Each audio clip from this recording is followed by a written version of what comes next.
अच्छा, ये जो आज आपने यानी कि 28 अप्रैल से आपने जो आज आमरण अनशन शुरू किया है, ये अब कब तक चलने वाला है? जब तक जीवन है तब तक चलेगा, जब तक ये मेरी मांगों को नहीं मान लेंगे तब तक और चलेगा। अभी मान लीजिए आपको पुलिस के माध्यम से हटवा दे फिर?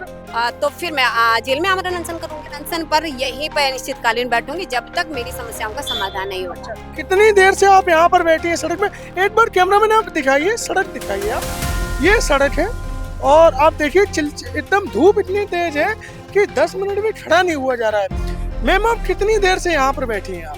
सुबह 11:30 बजे से बैठी। और आपने ये भी बताया कि पुलिस आपको 5-6 बार ले जा चुकी है। तो एक बात मुझे समझ में नहीं आई कि आप जैसे इतनी दूर बैठे हर बार यही धरना प्रदर्शन क्यों होता है? यही धरना स्थल होता है। बिल्कुल यहीं पे धरना, यहीं पे मुकदमे लिखवाए जाते हैं कि आप बताइए कि मैं ऐसे हूँ जैसे एक बाइक खड़ी है, वो किसी को परेशान नहीं कर रही है, वैसे ही मैं बैठी हूँ इतनी ही जगह में कि मैं किसी को परेशान नहीं कर रही हूँ।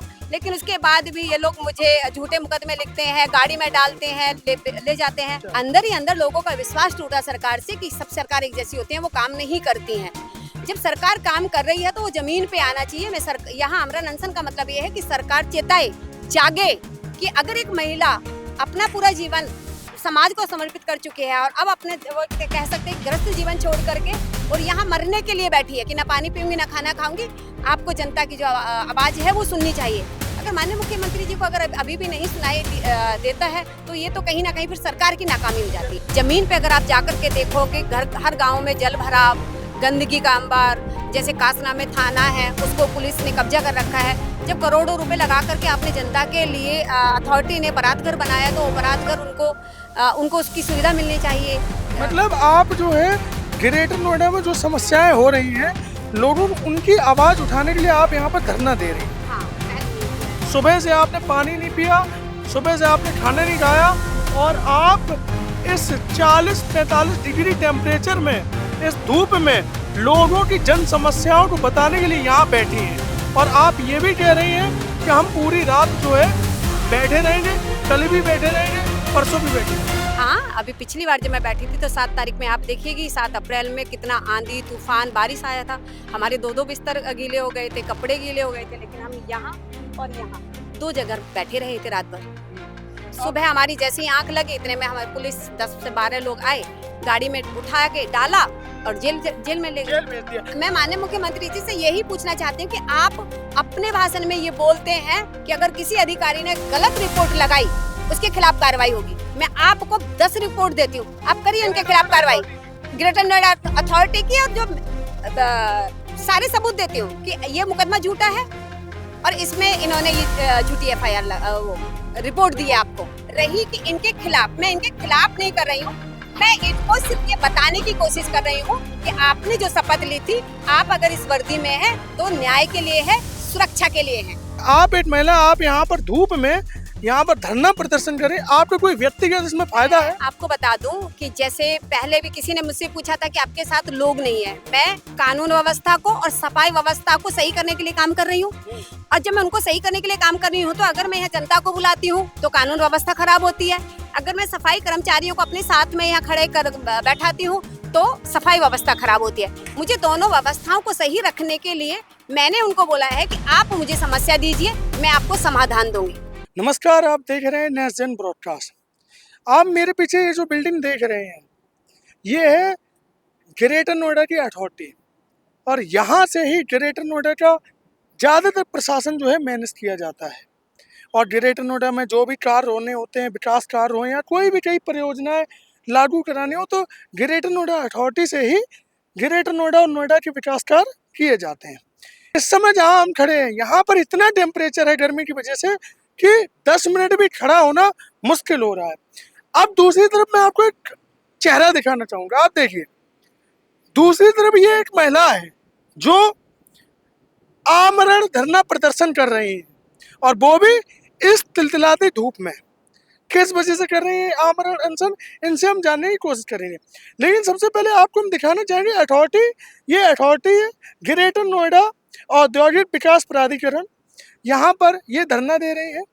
और सबसे हैरानी की बात यह है कि यहाँ से सभी अधिकारी जा रहे हैं, आ रहे हैं।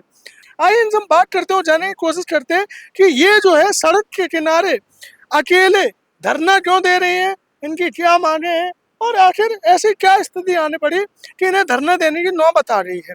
मैम, आपका नाम क्या है? मेरा नाम सविता शर्मा है, कासना से हूँ मैं। जी अच्छा। जी। मैम, आप सबसे पहले तो मैं ये जानना चाह रहा हूँ, इस भीषण गर्मी में जब लोग एसी में बैठे हुए हैं, खासकर अथॉरिटी के लोग जो है अपने कैबिन में बैठे हुए हैं, आप यहाँ सड़क पे बैठी हुई हैं इस तपती जमीन पर, इस चिलचिलाती धूप में, क्या ऐसी वजह आन पड़ी?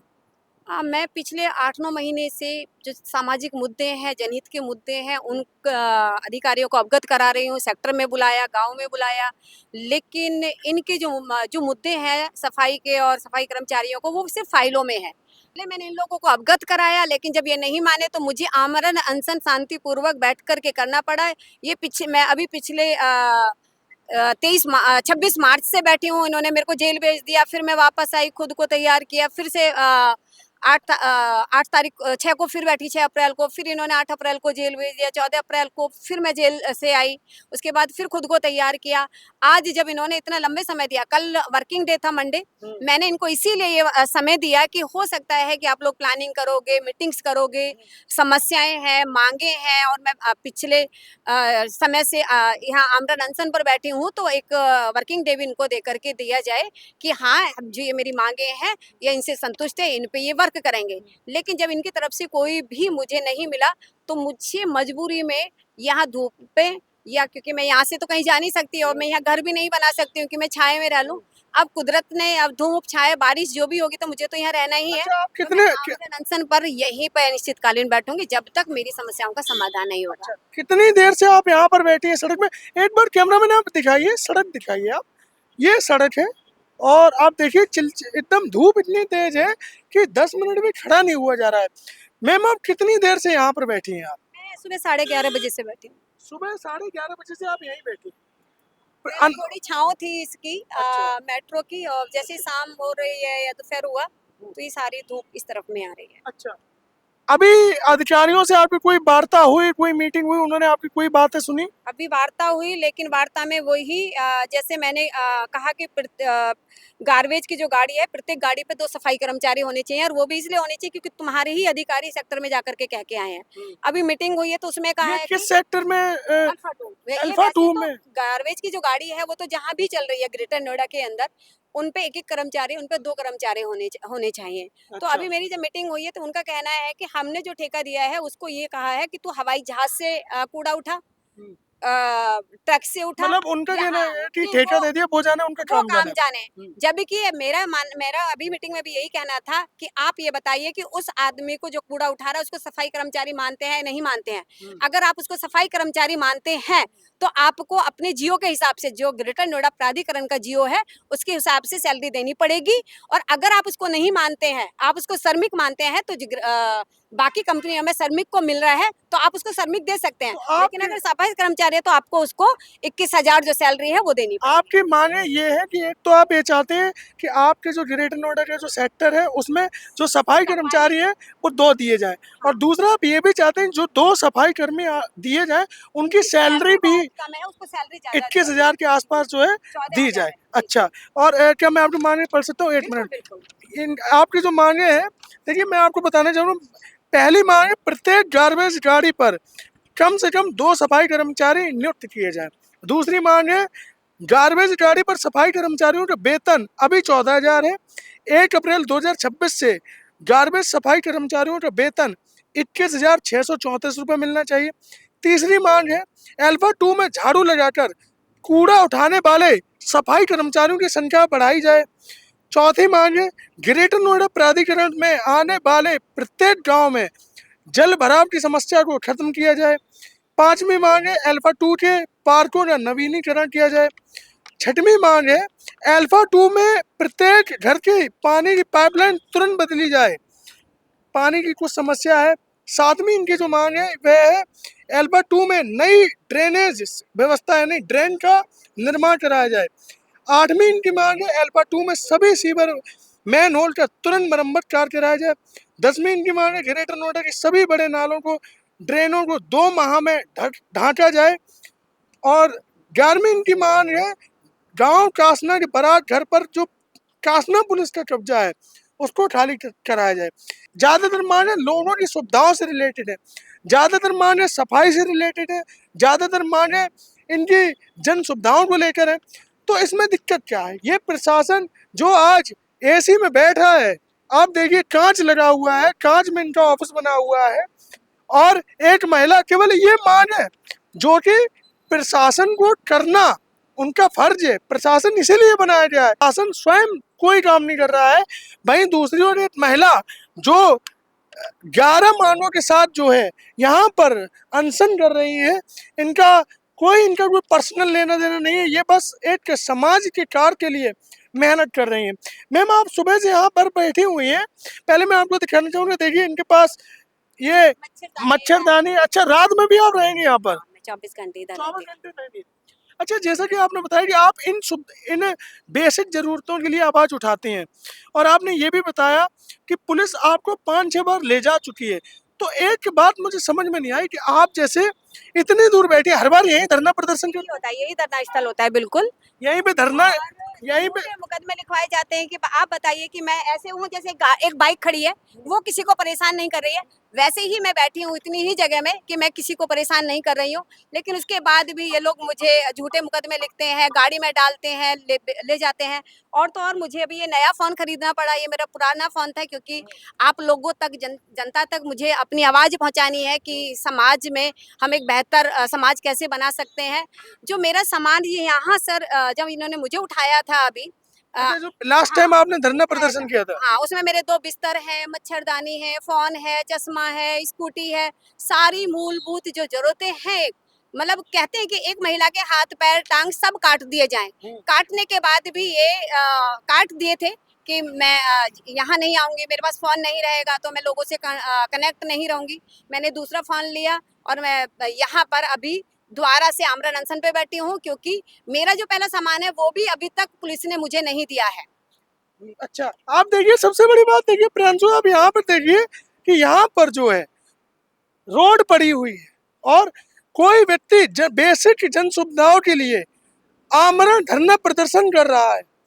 प्रशासन, ये देखिए पीली पट्टी जो है, पीली पट्टी जो है, पीली पट्टी जो है, पीली पट्टी जो है, इस पीली पट्टी की बात तरफ जो है ये महिला धरना प्रदर्शन कर रही है, लेकिन इनके ऊपर जो है सरकारी काम में बाधा पहुंचाने के इनके ऊपर मुकदमा दर्ज कर दिए जाते हैं और बार बार इन्हें जेल भेज दिया जाता है। आप सोचिए, ये जो प्रशासन है ये किस लिए बनाया गया है?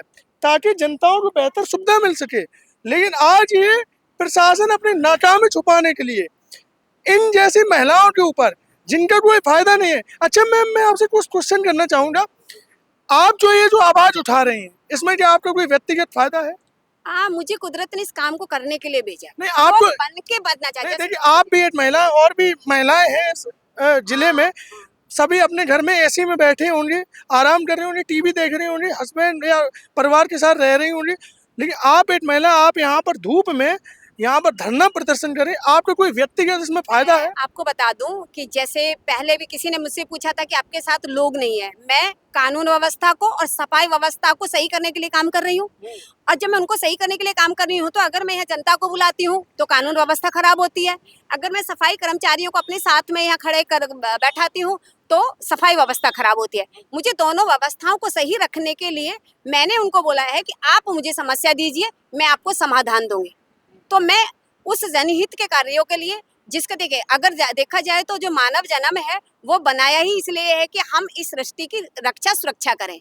मेरे पास कोई पद नहीं है, मैं सामाजिक काम करती हूँ। मेरे लिए मेरा फायदा सिर्फ इसमें यही है कि कुदरत ने मुझे इंसान बनाया है और मैं उस जन्म को जी रही हूँ। अच्छा, ये जो आज आपने यानी कि 28 अप्रैल से आपने जो आज आमरण अनशन शुरू किया है, ये अब कब तक चलने वाला है? जब तक जीवन है तब तक चलेगा, जब तक ये मेरी मांगों को नहीं मान लेंगे तब तक चलेगा। और अभी मान लीजिए आपको पुलिस के माध्यम से हटवा दे, फिर तो फिर मैं जेल में आमरण अनशन करूंगी। आप सोचिए, एक महिला जो है किस तरह से प्रशासन को ये बताने की कोशिश कर रही है कि आप चाहे कुछ कर लो, चाहे आप हमें जेल में डाल लो, चाहे आप मुकदमा लिखा दो, हम डरने वाले नहीं हैं।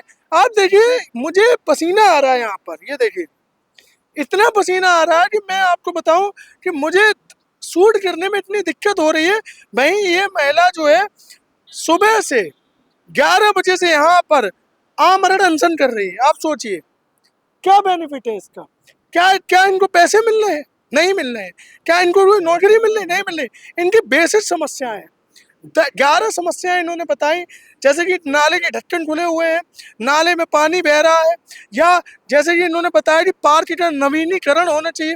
कुछ बेसिक ही इन्होंने समस्याएं बताई। और हैरानी की बात देखिए आप प्रियांशु कि इतना बड़ा एरिया है, इतना बड़ा एरिया है, लेकिन एक अकेली महिला मच्छरदानी के साथ यहाँ पर बैठी हुई है। और मच्छरदानी के साथ इनका कहना ये है कि ये पूरी रात आमरण अनशन करेंगे। तो आप एक बात बताइए, पानी भी नहीं पीती आप इस अनशन के दौरान? नहीं, तो आपने कितनी देर से पानी नहीं पिया? मैंने सुबह से ही नहीं पिया, क्योंकि नहीं पिया है। सुबह से आपने पानी नहीं पिया, सुबह से आपने खाना नहीं खाया, और आप इस 40-45 डिग्री टेम्परेचर में, इस धूप में लोगों की जन समस्याओं को बताने के लिए यहाँ बैठी हैं। और आप ये भी कह रही हैं कि हम पूरी रात जो है बैठे रहेंगे, कल भी बैठे रहेंगे, परसों भी बैठे रहेंगे। हाँ, अभी पिछली बार जब मैं बैठी थी तो 7 तारीख में आप देखिएगी, 7 अप्रैल में कितना आंधी, तूफान, बारिश आया था। हमारे 2-2 बिस्तर गीले हो गए थे, कपड़े गीले हो गए थे, लेकिन हम यहाँ और यहाँ 2 जगह बैठे रहे थे रात भर। सुबह हमारी जैसे ही आंख लगी, इतने में हमारे पुलिस 10 से 12 लोग आए, गाड़ी में उठा के डाला और जेल में ले गए। जेल भेज दिया।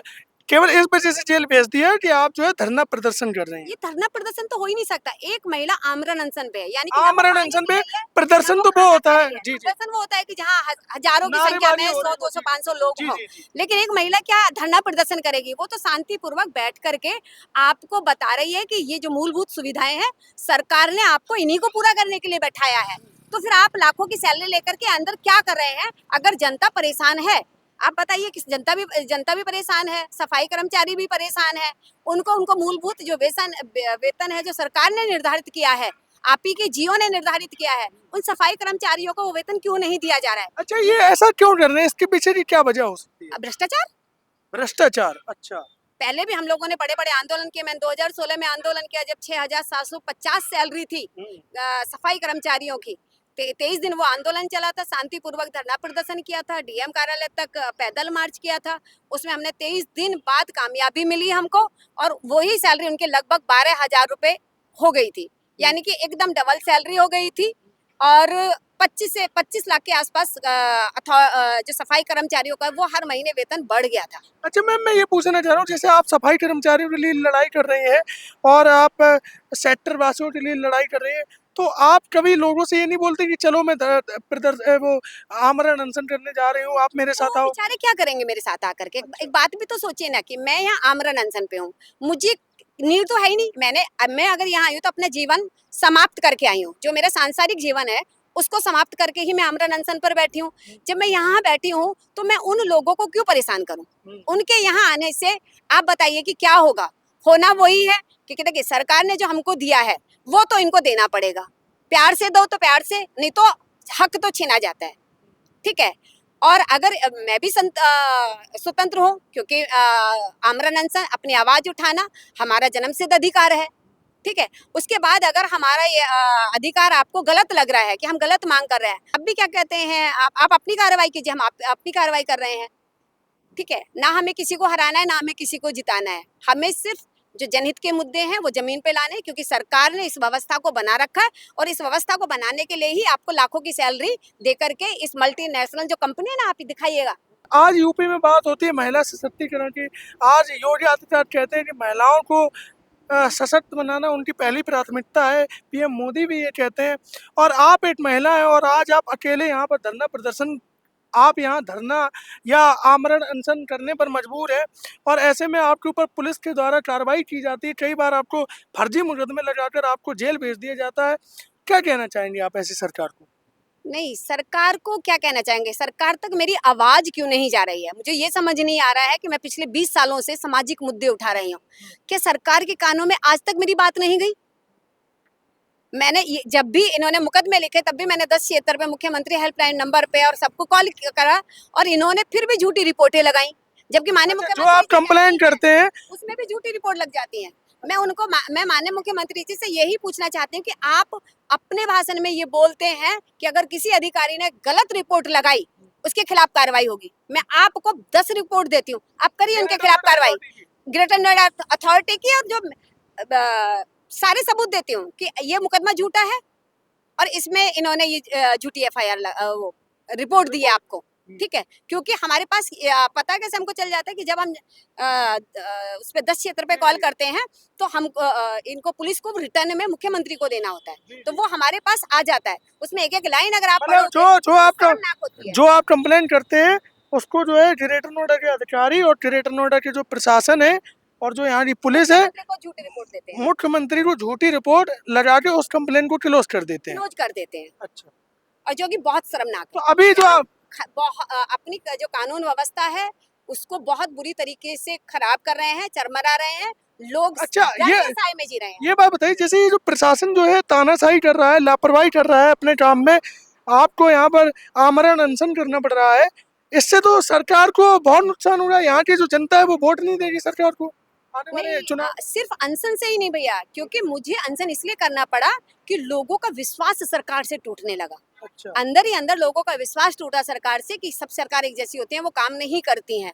जब सरकार काम कर रही है तो वो जमीन पे आना चाहिए। मैं यहाँ आमरण अनशन का मतलब ये है कि सरकार चेताए, जागे कि अगर एक महिला अपना पूरा जीवन समाज को समर्पित कर चुकी है और अब अपने वो कह सकते हैं ग्रस्त जीवन छोड़ करके और यहाँ मरने के लिए बैठी है कि ना पानी पीऊंगी ना खाना खाऊंगी, आपको जनता की जो आवाज है वो सुननी चाहिए। अगर माननीय मुख्यमंत्री जी को अगर अभी भी नहीं सुनाई देता है तो ये तो कहीं ना कहीं फिर सरकार की नाकामी हो जाती है। अच्छा, आप मुझे ये बताइए कि आप एक महिला हैं और मतलब आपको डर नहीं लगता कि आप रात में यहाँ पर आमरण अनशन कर रहे हैं, 5-5 दिन आप आमरण अनशन कर रहे हैं, पुलिस आपको पकड़ के ले जा रही है?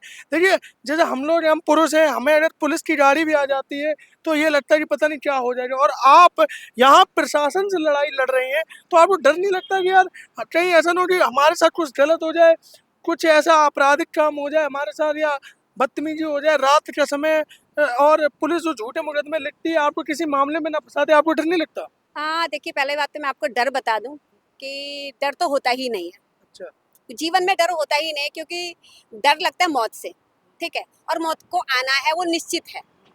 रही कि इनके खिलाफ, मैं इनके खिलाफ नहीं कर रही हूँ, मैं इनको सिर्फ ये बताने की कोशिश कर रही हूँ कि आपने जो शपथ ली थी, आप अगर इस वर्दी में है तो न्याय के लिए है, सुरक्षा के लिए है। लेकिन आपके ही वर्दी में अगर हम असुरक्षित हैं तो फिर क्या है, कानून व्यवस्था है।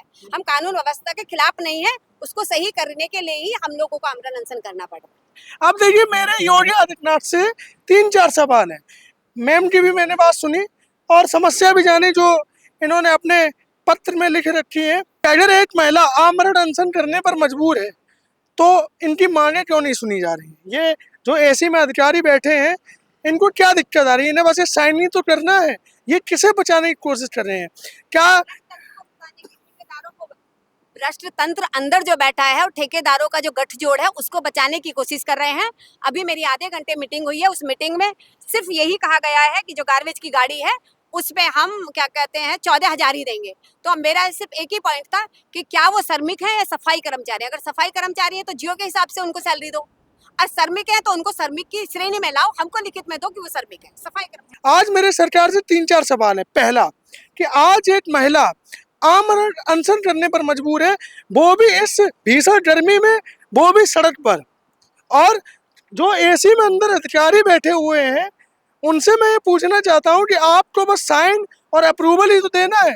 क्या दिक्कत है अगर कोई महिला मांग कर रही है कि उसके सेक्टर में साफ सफाई कर दी जाए, उसके सेक्टर के पार्क बना दिए जाए, या ग्रेटर नोएडा में जहाँ जहाँ पानी भरता है, जहाँ जहाँ जल भराव होता है उसको सही कर दिया जाए, पुलिस थाने को जो बरात घर में बनाया गया है पुलिस थाना वहां से हटाया जाए? क्या दिक्कत है इस प्रशासन को? दूसरा, आज योगी आदित्यनाथ महिला सशक्तिकरण की बात करते हैं। आज ये महिला आमरण अनशन कर रही है और ये रात में भी आमरण अनशन करेगी। और महिला सशक्तिकरण की जो हम बात कर रहे हैं, अभी तक इस महिला को 8 से 9 बार जेल में केवल इस वजह से डाला गया क्योंकि यह महिला शांतिपूर्ण तरीके से रोड के किनारे आमरण अनशन करती है। और किस वजह से? कि सरकार तक हमारी बात पहुंचे, प्रशासन तक हमारी बात पहुंचे, और प्रशासन जागे, और प्रशासन जो है अपने काम में लापरवाही कर रहा है, अपनी जिम्मेदारी को समझे। तीसरी बात, जो झूठे मुकदमे लिखाए जा रहे हैं उनके ऊपर कि सरकारी काम में बाधा पहुंचाएगी, आप देखिए इस सड़क पर कौन सा सरकारी काम हो रहा है? जब इतना बड़ा ऑफिस है तो ऑफिस में सरकारी काम होगा कि सड़क पर सरकारी काम होगा। आप देखिए पार्किंग एरिया में एक महिला आमरण अनशन कर रही है और झूठे मुकदमे में फर्जी एफआईआर लिखा दी जाती है कि इस महिला ने सरकारी काम में बाधा पहुंचा और इन्हें जेल भेज दिया जाता है। लेकिन ये अगर शांतिपूर्ण तरीके से अपना आक्रोश प्रशासन के लिए दिखा रहे हैं तो इनको क्या दिक्कत है जो ये झूठी कंप्लेन में इस महिला को बार बार फंसा रहे हैं। और सबसे बड़ा सवाल ये आता है सामने निकलकर कि अगर ये कोई कंप्लेन करती हैं तो यहाँ का जो प्रशासन है ये उस कंप्लेन पर झूठी रिपोर्ट लगा देते हैं और इन महिला की जो आवाज़, इस महिला की जो आवाज़ है जो आज आमरण अनशन करने पर मजबूर है, इनकी आवाज़ जो है मुख्यमंत्री योगी आदित्यनाथ तक पहुंच ही नहीं पाती है। आप सोचिए एक ऐसा देश जहां व्यक्ति टैक्स देने के बाद भी अपनी मूलभूत सुविधाओं के लिए आमरण अनशन करने पर मजबूर है, आप सोचिए उस देश का क्या हाल होगा। आज आप सोचिए ऐसे भी लोग हैं जो आज अपने समाज के लिए आमरण अनशन करने पर मजबूर है और सरकार और यहाँ के जो प्रशासन है इन पर झूठा मुकदमा लिखवाकर इनके आमरण अनशन को हमेशा फर्जी मुकदमे के माध्यम से बंद कराने की कोशिश कर रहा है।